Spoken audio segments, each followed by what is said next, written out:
Hello my dear friends, welcome to our channel focus year classes. तो साथियों, आज हम देखने वाले हैं कक्षा 10 की मैथ के सभी सूत्र की वीडियो, ठीक है ना। जिसमें आपको सारे कंप्लीट फार्मूला मिलने वाले हैं, ठीक है। ये पार्ट फर्स्ट रहेगा जिसमें हम कक्षा 10 के एनसीईआरटी हो या सीबीएसई बोर्ड वाले बच्चे हों, उन सभी के लिए काफ़ी हेल्पफुल रहेगा। तो इस वीडियो में हम सभी सूत्र और सभी कंसेप्ट देखेंगे जो आपके ऑब्जेक्टिव टाइप क्वेश्चन में मदद करेंगे। साथ ही बड़े बड़े जो क्वेश्चन हम करते हैं, जिन्हें फार्मूलेस लगते हैं, तो उनमें भी हेल्प करेंगे, ठीक है। आप इनके नोट्स बना कर रखें अपने पास। जब सभी नोट्स आपके पास रहेंगे तो आप एग्ज़ाम टाइम पे आसानी से उनको बार बार जब भी पढ़ेंगे टाइम निकाल कर, तो ऑटोमेटिक आपकी पूरी मैथ का कंसेप्ट तैयार रहेगा, ठीक है ना। तो चलिए आइए देखते हैं। सबसे पहला चैप्टर आपकी मैथ का है। हम जानते हैं कि भाई वास्तविक संख्या यानी कि रियल नंबर। तो जो रियल नंबर होते हैं या वास्तविक संख्या जो होती हैं वो होती क्या है, सबसे पहले हम उसकी परिभाषा देखते हैं, डेफिनेशन क्या है इसकी। तो अगर हम डेफिनेशन की इसकी हम बात करते हैं तो डेफिनेशन में इसमें आ जाएगा आपका कि ऐसी संख्याएं जिनमें परिमेय और अपरिमेय दोनों संख्याएं होती हैं वास्तविक संख्याएं कहलाती हैं।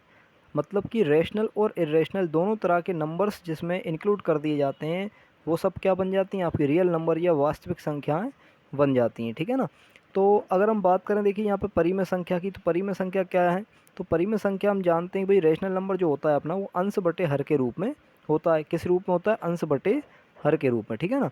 यानी कि नॉमिनेटर एंड डिनोमिनेटर। तो ये बात आप जानते हैं। इसके बाद अगर हम बात करें यहाँ पे किसकी, कि भाई रैशनल नंबर होते किस तरह के हैं, तो 1/2, ठीक है ना, 5/4, 22/7, या इसी तरह से और भी कई सारे नंबर्स अपने परिमेय यानी कि रैशनल नंबर हो सकते हैं। चलिए इसके आगे देखते हैं, तो आगे क्या है इसमें। तो आप इसमें आगे देखेंगे तो भाई आपको यहाँ पे दिखाई देगा कि जो परिमेय संख्या है, तो परिमेय संख्याएं किस तरह की होती हैं वो हमें देखना है। तो देखिए रैशनल नंबर्स के भी टाइप्स होते हैं। जैसे यहाँ पे आप देखेंगे तो परिमेय संख्याओं को हमें इस तरह से नहीं लिख सकते कि भाई जीरो जो है, तो जीरो को भी हम एक परिमेय संख्या कह सकते हैं, क्योंकि इसके नीचे हम वन मान सकते हैं, या वन के नीचे भी वन मान सकते हैं, -5 के नीचे भी वन माना जा सकता है, और 7 के नीचे भी वन माना जा सकता है। तो इसी तरह से कई सारे नंबर्स होते हैं जिनके नीचे वन मान के आप रैशनल नंबर उन्हें भी कह सकते हैं, यानी परिमेय कह सकते हैं। तो उसी तरह से हम परिमेय संख्या के अंदर देखें तो भाई प्राकृत संख्या, पूर्ण संख्या और पूर्णांक संख्या, यानी कि नेचुरल नंबर, होल नंबर और इंटीजर नंबर, ठीक है ना। तो ये सभी नंबर भी किस में शामिल होते हैं, आपके परिमेय संख्या यानी कि रैशनल नंबर में शामिल होते हैं। प्राकृत संख्या जो कि आपकी 1 से स्टार्ट होती है, इनफाइनाइट तक जाती हैं। होल नंबर, पूर्ण संख्या आपकी 0 से शामिल होकर कहाँ तक जाती है भाई, इनफाइनाइट तक, अनंत तक, ठीक है ना। और जो पूर्णांक होती हैं यानी कि इंटीजर जो नंबर होते हैं, वो 0 के साथ साथ इसमें प्लस वाली संख्याएं भी सारी आती हैं और माइनस वाले नंबर्स भी सारे इसमें आते हैं। तो प्लस माइनस वाले नंबर्स इसमें हम कह सकते हैं, ठीक है ना। तो ये आपको ध्यान रखना, ये भी सभी क्या हैं, परिमेय है। इसके अलावा अब इसके बाद आती है बात किसकी, अपरिमेय संख्याओं की। देखिए इनमें से ऑब्जेक्टिव बनते हैं, तो वही चीज़ें मैंने यहाँ पे ली जिनसे ऑब्जेक्टिव बन सकते हैं। तो अपरिमेय संख्या यानी कि इरेशनल नंबर।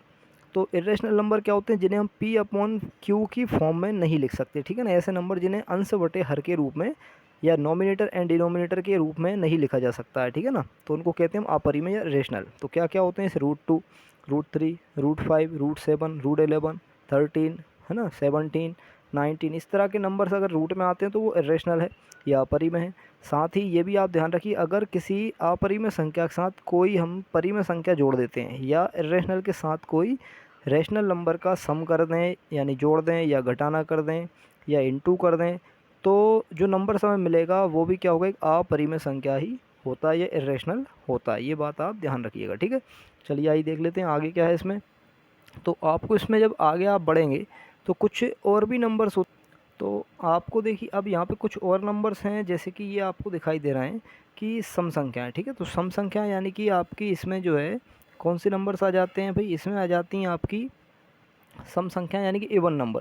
तो इवन नंबर क्या होते हैं, ये आप ध्यान रखिए, इसमें 2 आता है, 4 आता है, 6 आता है, 8 आता है, इसके बाद आपका 10 आएगा, और ऐसे ही करते करते डेड डेड डेज सारी संख्या जो भी लास्ट में आपको इवन दिखाई देती हैं, इकाई नंबर यानी कि यूनिट डिजिट अगर सम दिखता है या दो के टेबल में दिखता है, ठीक है ना, दो के पहाड़े से कटने वाला दिखता है, तो आप समझ जाइए वो सभी सम संख्याएं होती हैं, ठीक है।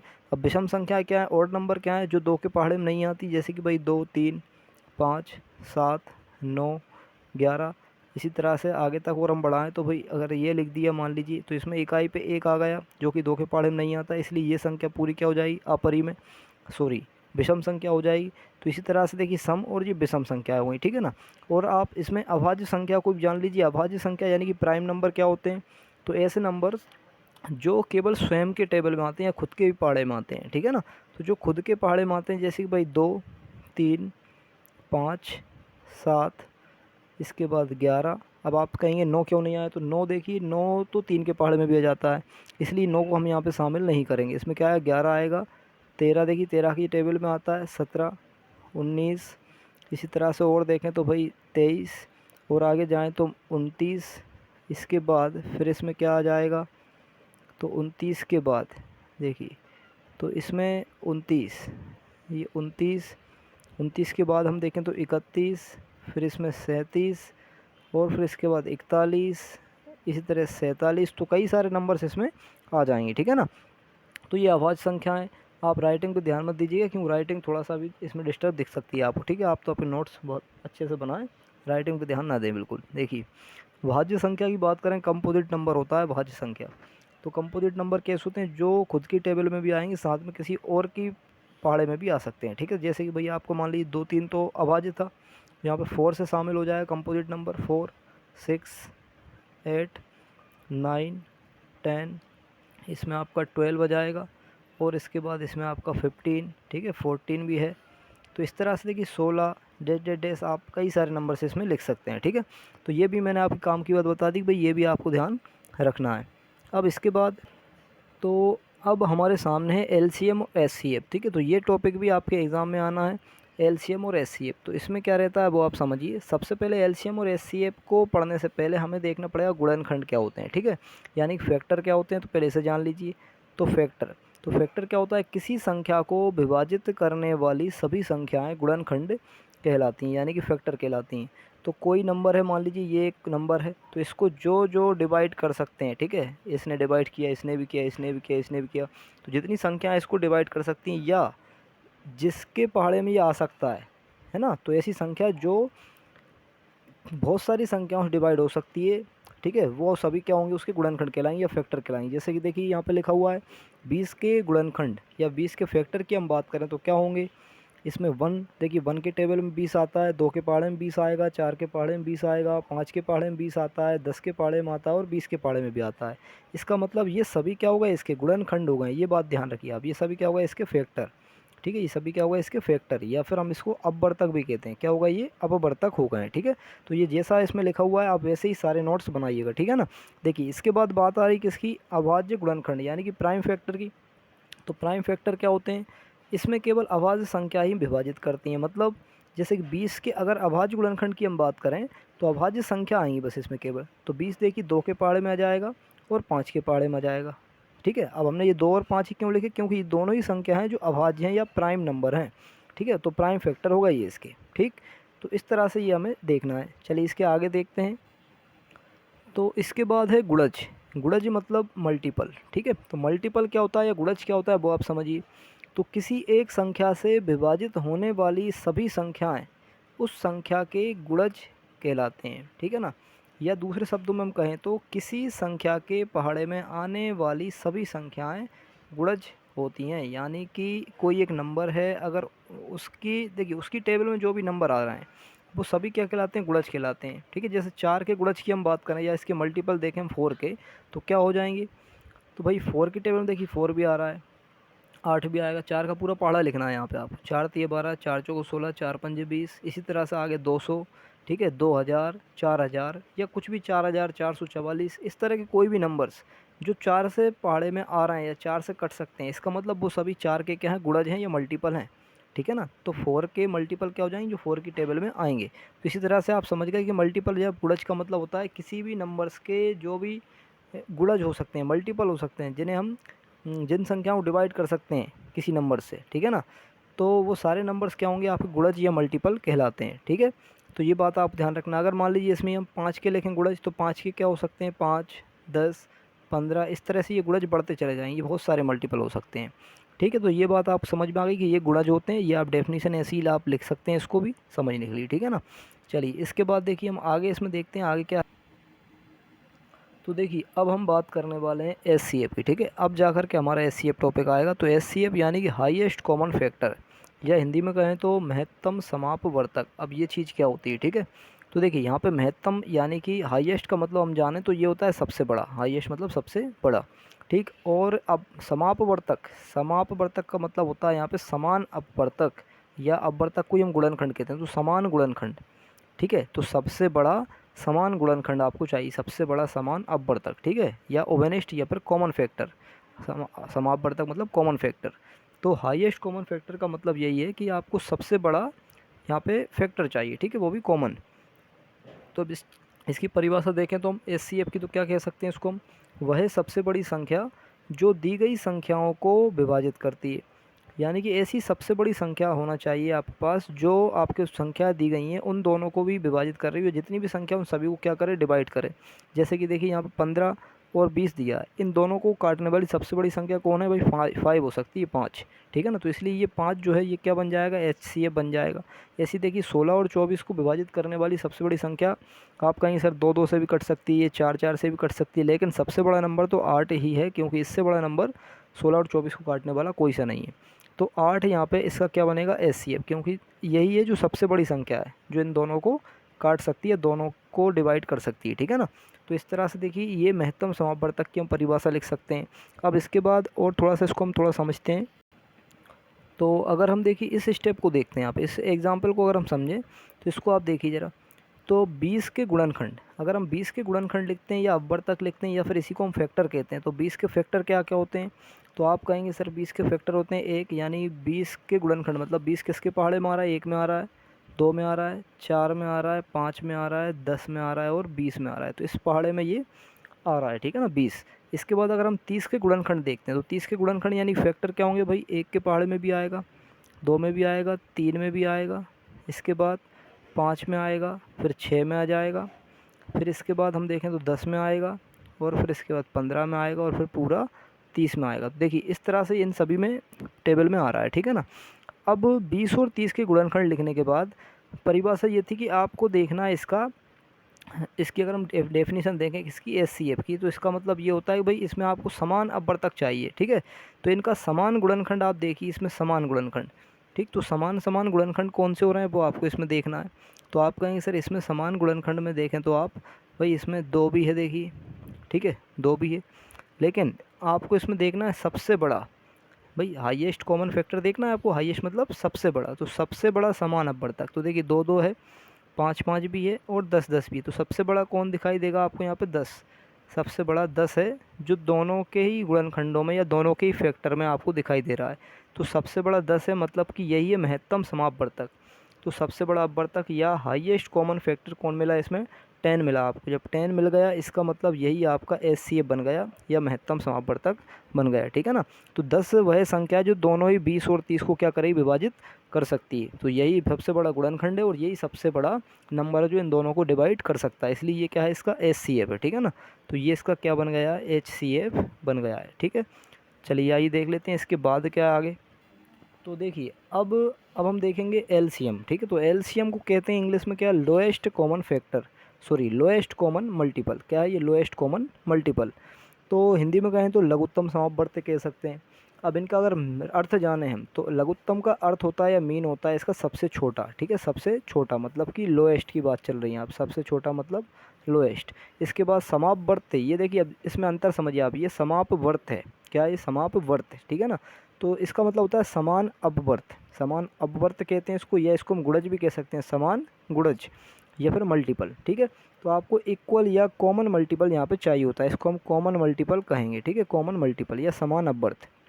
तो इसका अर्थ हो गया लघुत्तम समापवर्त का कि लघुत्तम यानी सबसे छोटा समान अपवर्त आपको चाहिए, सबसे छोटा समान अपवर्त या मल्टीपल सबसे छोटा चाहिए, ठीक है ना।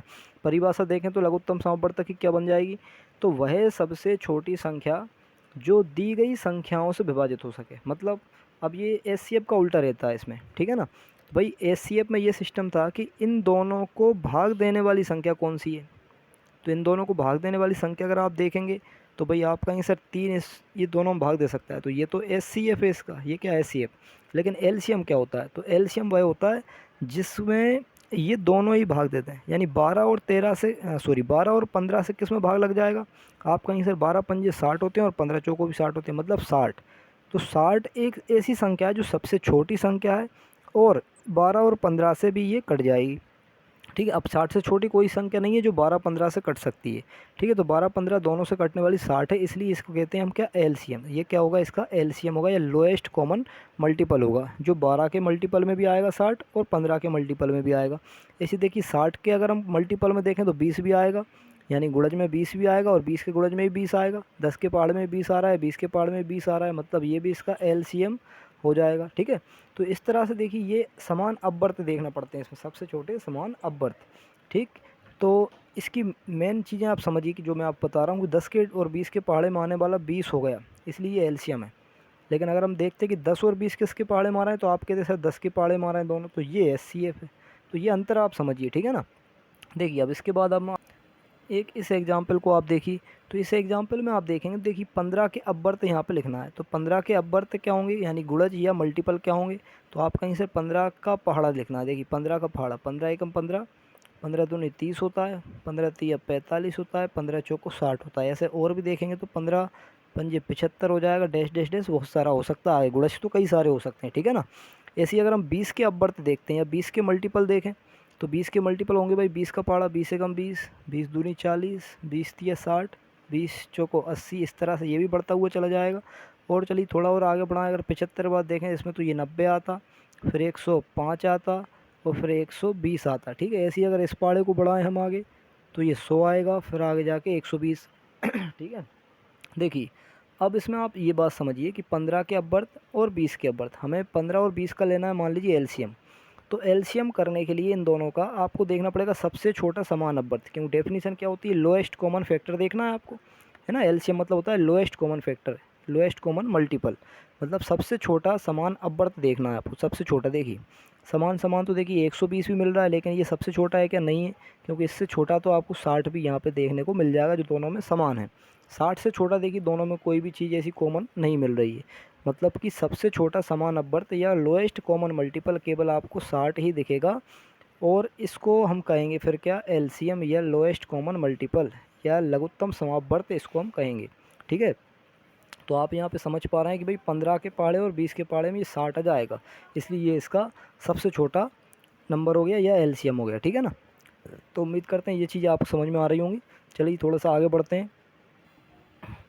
तो अब बात करेंगे हम अभाज्य गुणनखंड विधि से एलसीएम और एचसीएफ निकालने के बारे में।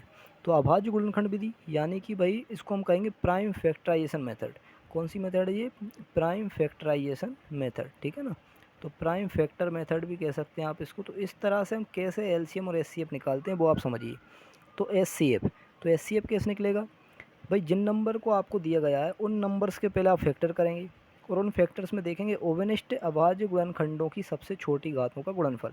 ये आप थोड़ा ध्यान रखिए, आप पहले इसको, ठीक है, लिख लेना आप इसको कि अभाज्य गुणनखंड में आपने क्या देखना है, ओवेनिष्ट अभाज्य गुणनखंडों की सबसे छोटी घातों को। तो सबसे छोटी घातों को देखते हैं तो आप बनता है एचसीएफ, यानी कि product of lowest power of common prime factors. ठीक है ना, इसके बाद अगर एलसीएम की बात हम करते हैं तो इसमें आपको ओवेनिष्ट अभाज्य गुणनखंडों की बड़ी घातों को देखना है, मतलब factor of product of greatest power of common prime number. ठीक है ना, तो आपको इसमें बड़ी घातें देखना है। तो छोटी घातें देखते हैं हम किस में, छोटी घातों को देखा जाएगा किसमें, एचसीएफ में, और बड़ी बड़ी घातों को देखा जाएगा एलसीएम में। ठीक है ना, चलिए इसको आगे बढ़ाते हैं इस वीडियो को थोड़ा सा। अब इस एग्जाम्पल को आप देखिए भाई, इस एग्जाम्पल में आप देखेंगे तो 24 36 का आपको एलसीएम और एचसीएफ निकालना है। ठीक है, विधि कौन सी है, मान लीजिए अभाज्य गुणनखंड विधि। तो इसी विधि से अगर आप इसको करेंगे तो आपको इसमें सबसे पहले 24 के फैक्टर करना होंगे। तो चलिए 24 के फैक्टर करते हैं। तो इसके फैक्टर होंगे भाई, 2 से आप इसको काटेंगे, 2 एकम 2, 2 दूनी 4, और आप इसी तरह से काटेंगे, 2 इछिंग 12 हो जाएंगे, फिर 2 तिया 6 हो जाएगा, और फिर यहाँ पे 3 एकम 3 हो जाएगा। जैसे एग्जाम्पल हम यहाँ पे लिख रहे हैं, आपको वैसे ही एग्जाम्पल भी अपनी नोट में लिखना है। ठीक है, नोटबुक में देखिए। इसके बाद फिर आप इसको 36 को करेंगे, 2 से इसको काटेंगे तो भैया 18 बार कट जाएगा, फिर 2 से काटेंगे 9 बार कटेगा, और फिर 3 से इसको काटेंगे तो ये 3 बार कटेगा, और फिर 3 से इसको 1 बार काट सकते हैं। तो आप यहाँ पे देखेंगे तो भाई 24 के जो फैक्टर आ गए वो आ गए क्या, 2 इंटू 2 इंटू 2 इंटू 3, इसी तरह से 36 की अगर हम बात करेंगे तो 36 के गुणनखंड आ गए 2 × 2 × 3 × 3, तो ये 36 के गुणनखंड आ गए, ठीक है ना। अब हमें बात यहाँ पे करनी है एलसीएम और एचसीएफ की। तो एलसीएम एचसीएफ निकालने का तरीका आपको बताया है क्या, कि अगर आपको इसका एचसीएफ निकालना है, क्या निकालना है, एचसीएफ, तो उसको करने के लिए आपको केवल इन दोनों में बड़ी घातों को नहीं देखना। कौन सी घातों को देखना है, छोटी घातों को देखना है। तो छोटी घातें कैसे समझेंगे, पहले आप इनको घात के रूप में लिखिए। 2 कितनी बार है, देखिए यहाँ पे 2 है, यहाँ पर 3 बार, और 3 तो एक ही बार है।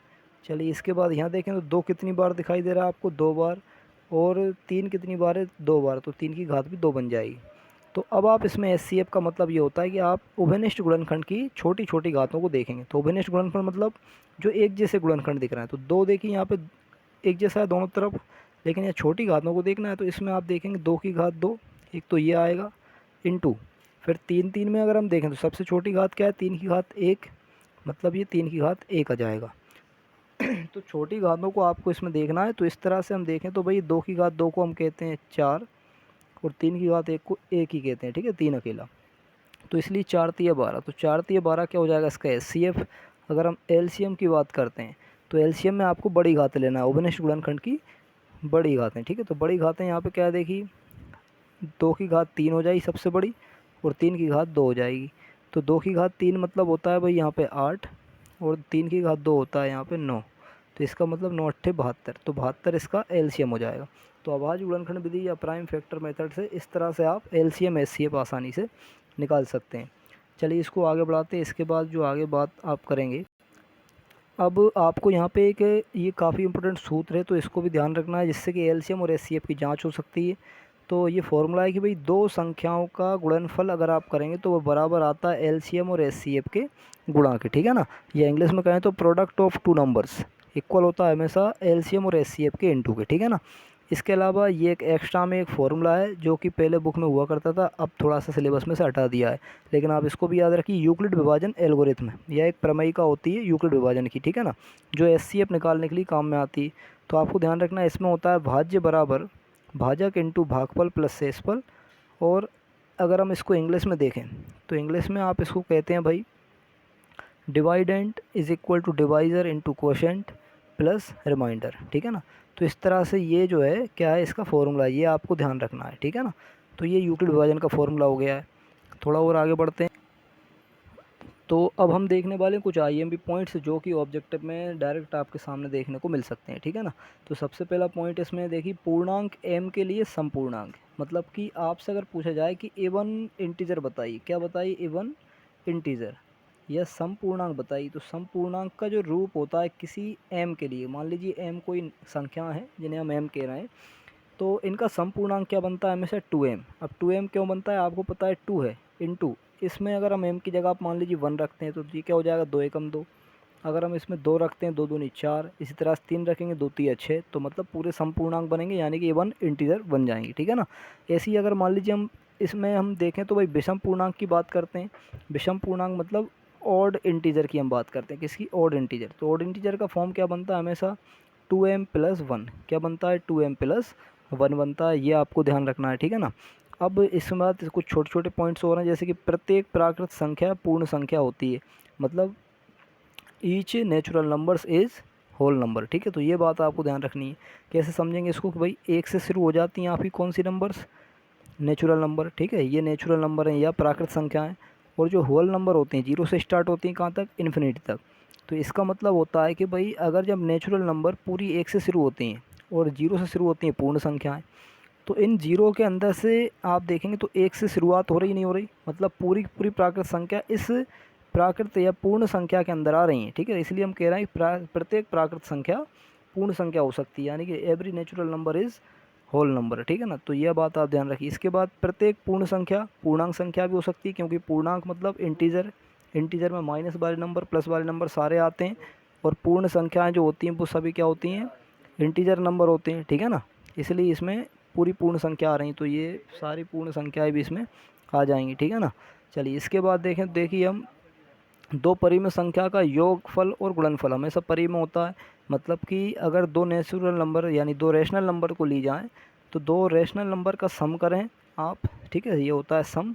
और ये होता है प्रोडक्ट। तो दोनों ही करने पर भी क्या मिलेगा आपको भाई, आपको यहाँ पे रेशनल नंबर ही मिलेगा, परिमेय संख्या ही मिलेगी, ठीक है ना। चलिए इसके बाद नेक्स्ट देखते हैं।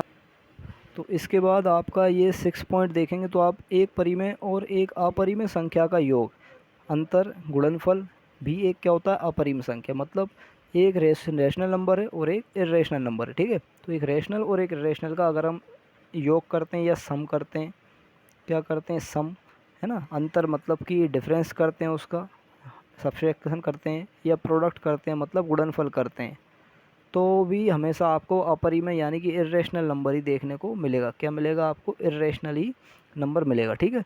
इसके बाद देखें तो दो परिमेय संख्या के बीच अनंत परिमेय संख्या होती है। ये बात आप ध्यान रखिए कि अगर आप दो परिमेय संख्या ले लें इस तरह की, मान लीजिए ये दो परिमेय संख्या हैं, दो रेशनल नंबर हैं, तो इनके बीच में अनंत यानी कि infinite natural numbers, infinite rational numbers हो सकती हैं, या परिमेय संख्याएँ होती हैं अनंत, ठीक है ना। अगला पॉइंट देखें तो भाई अपरिमेय संख्या का दशमलव प्रसार सदैव क्या होता है, अशांत और अनावर्ती। मतलब जितनी भी अपरिमेय संख्या होती हैं, ये एक अपरिमेय संख्या है, इसका जब हम भागफल विधि से इसका वर्गमूल निकालेंगे तो इसका जो आंसर आएगा इस तरह से चलता जाएगा, ठीक है। ये कहाँ तक जाएगा भाई, ये चलता रहेगा, और अलग अलग नंबर आते हैं, इसमें रिपीट नहीं होते यहाँ पे दशमलव के बाद, इसलिए हम कहते हैं इसको अनावर्ती यानी नॉन रिपीटेड कहते हैं। अशांत मतलब यहाँ पे ये रुकता नहीं है, ठीक है ना, यानी चलता रहता है, इसलिए अशांत दशमलव आती है हमेशा, ठीक। चलिए इसके बाद थोड़ा और आगे बढ़ते हैं। तो इस पॉइंट की अगर हम बात करते हैं तो यहाँ पे लिखा है कि वास्तविक संख्या का निरपेक्ष मान सदैव धनात्मक होता है।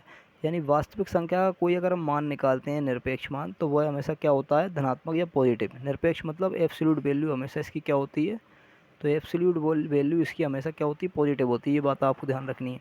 अगला लास्ट पॉइंट है इसमें एल्गोरिथम शब्द। जो एल्गोरिथम शब्द है यानी इसका जो वर्ड है, ये ख्वारिज़मी नाम के एक व्यक्ति थे, उनके नाम से लिया गया। ये बात आप ध्यान रखिए क्योंकि ओटी में डायरेक्ट आपके काम में आ सकता है।